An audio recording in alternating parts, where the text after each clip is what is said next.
Hello and welcome to PH Maths. Today's explainer is the three averages: mean, median and mode.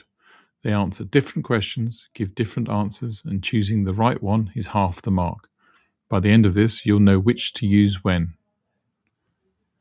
Definitions. Mean. Add all the values and divide by how many there are. Median. The middle value when the data is ordered. Mode. The most common value, the one that appears most often. Three different ways of saying a typical value, and they don't always agree. Key insight. Mean is sensitive to outliers. One huge value can drag the whole average up or down. Median is robust to outliers. It stays put even when the extremes appear. Whereas mode is most useful for categorical data. Favorite color, most sold shoe size.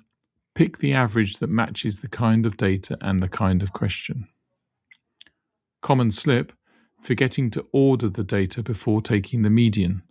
The median is the middle value of an ordered list. So write the data out, smallest to biggest first, then find the middle.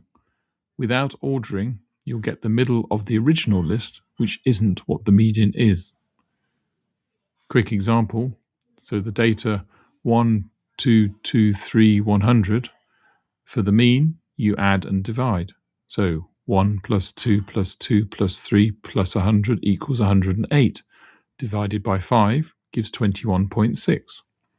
The median is the middle value when they're ordered, so 2. Mode, also 2, is the most common. Median and mode feel more representative when there's a giant outlier.